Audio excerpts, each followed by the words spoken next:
ఓం సాయిరామ్. సాయి భక్తులందరికీ నమస్కారం అండి. అందరూ ఎలా ఉన్నారు ఫ్రెండ్స్? మన సాయినాథుని దయ వల్ల అందరూ బాగుండాలని మనస్ఫూర్తిగా కోరుకుంటూ ఈరోజు ఈ వీడియోనైతే స్టార్ట్ చేస్తున్నాను. ఇక ఈరోజు వీడియోలో బాబాగారు ఎలాంటి సందేశాన్ని తీసుకొచ్చారంటే, తల్లి ఇది ఇప్పుడే వినమ్మా. నా ఆశీర్వాదంతో అతి త్వరలోనే నువ్వు కోరుకున్న జీవితాన్ని నీకు అందిస్తాను. నమ్మి విన్నావంటే ఖచ్చితంగా నువ్వు ఆనందిస్తావు. నువ్వు ఆనందించే మంచి శుభవార్తని నీకోసంగా తీసుకొచ్చాను. విను బిడ్డ, ఏమాత్రం నువ్వు అలక్ష్యం చేసినా, ఏమాత్రం నిర్లక్ష్యం చేసినా ఇక నేను కూడా ఏమీ చేయలేను. కాబట్టి జాగ్రత్తగా విను అని బాబాగారైతే చెప్తున్నారండి. మరి బాబాగారు మనకి ఏం చెప్పబోతున్నారో, ఎలాంటి సందేశాన్ని అందించబోతున్నారో, బాబాగారు మన కోసంగా తీసుకొచ్చిన ఆ గొప్ప వార్త ఏంటి, ఆ శుభవార్త ఏంటో, ఇలా ప్రతిదీ కూడా స్వయంగా మన సాయి తండ్రి మాటల్లోనే విందామా? తల్లి, కేవలం నా ఆశీర్వాదంతోనే నువ్వు కోరుకున్న మంచి జీవితాన్ని, ఆనందకరమైన జీవితాన్ని నీకు అందించబోతున్నాను. నీ తండ్రిపై నీకు ఏమాత్రం నమ్మకం ఉన్నా సరే, కాస్త శ్రద్ధతో ఇది వింటే చాలు, అన్నీ కూడా అలానే జరుగుతాయి. ఇదిగో, ఇప్పటి వరకు నువ్వు నాపై ఎంతో నమ్మకంతో ఉన్నావు కదా, ఇక ఆ నమ్మకం చాలమ్మా, నీ జీవితాన్ని మార్పిచ్చేస్తాను. ఇక నీ కష్టాలు చాలు, అన్నిటినీ కూడా నేను అంతం చేసేస్తాను. సరేనా బిడ్డ? నీకోసమే కదా నీ జీవితాన్ని మార్చాలనుకుంటున్నాను. సరే బాబా, అన్నీ మీరు చెప్పినట్లే చేస్తాను. ఇక ఈ కష్టాలను తట్టుకోవడం నా వల్ల కాదు బాబా, మంచి జీవితాన్ని ప్రసాదించండి, మీ ఆశీర్వాదాన్ని ఇవ్వండి అని కోరుతున్నావు కదా. సరే అమ్మా, అలానే నువ్వు కోరుకున్నట్లే అన్నీ ఇస్తాను. అతి త్వరలోనే నువ్వు కోరుకున్న ఒక ఆనందకరమైన జీవితాన్ని నేను ప్రసాదిస్తాను. అది కూడా ఉత్తిదే కాదు, పూర్తిగా పరిపూర్ణంగా నీ సాయి ఆశీర్వాదంతోనే అది కూడా అచ్చు అలానే జరుగుతుంది. అసలు ఇక దిగులు పడకు, కంగారు పడకు, ఏమాత్రం కూడా భయపడకమ్మా. కొండంత అండగా నీ సాయి తండ్రి ఉన్నారు కదా. మరి అలాంటప్పుడు ఎందుకు నీకు దిగులు? అలాంటప్పుడు ఎందుకు నీకు భయం చెప్పు? బిడ్డ, ఇలా చూడు, నా బిడ్డల్లో కుల మత భేదం, ధనికులు పేదవాళ్ళని ఇలాంటి భేదాలు ఏవీ కూడా నాకు లేవమ్మా. నా బిడ్డలంతా కూడా సంతోషంగా ఉండాలి, బాగుండాలని నేను కోరుకుంటాను. కానీ ఈ కులం ఈ మతమని నేను ఎప్పుడూ చూడను. నా దృష్టిలో ఏ కులమైనా, ఏ మతమైనా, గొప్పవాళ్ళైనా పేదవాళ్ళైనా సరే అందరూ సమానమే. అందరూ నా బిడ్డలే కదా. ఒకరిని ఎక్కువగా ఒకరిని తక్కువగా చూస్తానని నువ్వు ఎందుకు అపోహపడుతున్నావు? నా ఆలయానికి రావడానికి ఎందుకు నువ్వు ఇంతలా ఆలోచిస్తున్నావు? వెనకడుగు వేస్తున్నావు ఎందుకు చెప్పు? ధైర్యంగా ముందుకు వచ్చేసే. నీకు కావలసిన మంచి జీవితాన్ని నేను నీకు అందించేస్తాను. బిడ్డా చూడు, నువ్వు నా ఆలయానికి ఖచ్చితంగా రావచ్చు. నీకంటూ ఎలాంటి కట్టుబాట్లు లేవు. నువ్వు రావాలా వద్దా అని ఆలోచించకమ్మా. సంతోషంగా ముందుకు వచ్చేసే. నా బిడ్డల్ని దగ్గరుండి కాపాడటమే కదా ఒక తండ్రిగా నా లక్ష్యం చెప్పు. మరి నా బిడ్డల్ని నేను కాపాడుకోకుండా ఉంటానా? ఇలా చూడు, ఒక్కరోజు నువ్వు నా దగ్గరకు వచ్చి, బాబా నా సమస్యలన్నిటికీ ఒక పరిష్కారం చూపు అని ఆశగా అడిగావు కదా. సరే తల్లి, ఖచ్చితంగా నీ సమస్యలన్నిటికీ కూడా ఒక ముగింపు ఇస్తాను. ఏది కూడా వదిలిపెట్టనమ్మా. ఏది కూడా నేను మరిచిపోయిందే లేదు. అన్నిటినీ గుర్తుపెట్టుకున్నాను. వడ్డీతో సహా అన్నీ నీకు తీర్చేస్తాను. చెప్తున్నాను కదా తల్లి, మాట ఇస్తున్నాను. నా ఆశీర్వాదంతో అన్నీ కూడా నీకు పరిపూర్ణంగా జరుగుతాయి. నేను జరిపించేస్తాను. నీ కష్టాలన్నీ కూడా ముగిసిపోయాక వచ్చే ఆనందకరమైన జీవితం ఎంత ప్రశాంతంగా ఉంటుందో నీ ఊహకే వదిలేస్తున్నాను. నువ్వే ఊహించుకో, ఆలోచించు. అప్పుడు ఎంత సంతోషంగా, ఎంత హాయిగా ఉంటావు, నీకు ఎంత ఆనందం వస్తుందో నువ్వే ఆలోచించమ్మా. కష్టాలతో సతమతమవుతున్న నీకు ఒక గొప్ప మంచి జీవితాన్ని నేను ఏర్పాటు చేసేశాను.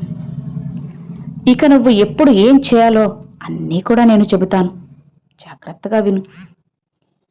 నువ్వు ఎలా నడవాలో, ఏ దారిలో వెళ్ళాలి అనేది కూడా ప్రతి ఒక్క విషయాన్ని ఒక్కొక్క అక్షరంతో సహా నేను నిర్ణయిస్తాను. దిగులు వదిలేసే, నీ జీవితాన్ని పూర్తిగా నేను మారుస్తాను కదా. నా బాబా నాకు తోడు ఉన్నారు అని నమ్ము తల్లి. ఖచ్చితంగా నేను నిన్ను రక్షిస్తాను. ఎప్పటికీ కూడా నేను నీ చెయ్యి వదలనమ్మా. ఈ ఒక్క విషయాన్ని నువ్వు నీ మనసులో పెట్టుకొచ్చాలు, మిగతావన్నీ కూడా అచ్చు అలానే జరుగుతాయి. బిడ్డా, ఇలా చూడు, అందరినీ అన్నిటినీ ఎదిరించి ఎదిరించి వాదనకు దిగే నువ్వు ఇప్పుడు కేవలం నీ బాబా చెప్పారు అని నీ సాయి మాట మీదగా విని అన్నీ సర్దుకుపోతున్నావు. అంత మంచి మార్పు నీలో చూశాక నాకు చాలా సంతోషంగా ఉందమ్మా. ఎంత ఆనందంగా ఉంది అనేది నేను మాటల్లో చెప్పలేను. స్వయంగా నీకోసంగా నీ బాబా నా చేతులతో ఒక బహుమతిని కూడా సిద్ధం చేసి ఉంచానమ్మా. అది అందుకోవడానికి నువ్వు ఎప్పుడూ కూడా సిద్ధంగా ఉన్నావా? నీ సాయి ఆశీర్వాదంతో నువ్వు ఊహించని విధంగా నీ జీవితాన్ని పూర్తిగా మార్చి పట్టరాని ఆనందాన్ని కలిగిస్తాను. బిడ్డా, ఇలా చూడు, నా నీడ ఉన్న ప్రతి చోట నా బిడ్డలందరూ చాలా భద్రంగా సురక్షితంగా ఉంటారు. అలాంటిది స్వయంగా నేనే నీ సాయి తండ్రి నీ ఇంట అడుగు పెట్టబోతున్నానే. ఇక నీకు ఎలాంటి దిగులు అవసరం లేదు. నువ్వు నన్ను అడిగినవన్నీ నేను నీకు అందిస్తాను. నువ్వు కోరిన కొరత లేని అద్భుతమైన జీవితాన్ని నీ చేతిలో పెడతాను.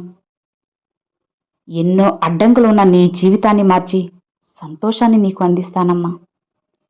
ఇకపై నీ మనసులో ఉన్న దిగులంతా విడిచిపెట్టు. నేను నీకు తోడుగా ఉన్నానని నమ్ము. ఆ నమ్మకమే నిన్ను గెలిపిస్తుంది. ఇకపై నీకు అంతా కూడా శుభమే జరుగుతుంది. నేను ఎప్పుడూ నిన్నే చూస్తుంటాను అని మరొక తల్లి.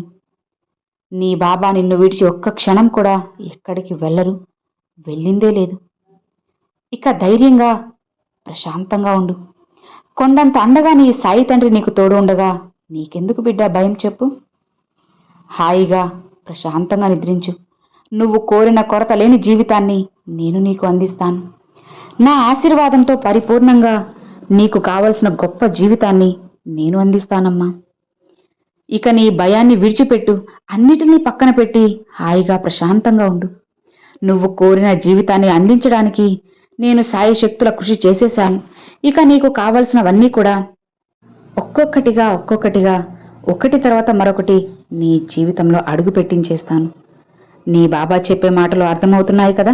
నీ బాబా ఎందుకు ఇలా చేస్తున్నారో నీకు అర్థమవుతుంది కదా. నువ్వు కోరిన కొరత లేని మంచి స్వచ్ఛమైన జీవితాన్ని నేను నీకు అందిస్తున్నాను. ఇక సంతోషంగా ఆనందంగా ముందుకు వెళ్ళమ్మా. నీ సాయి తండ్రి ఏం చెప్పినా ఏం చేసినా సరే అంతా నీకోసమే కదా.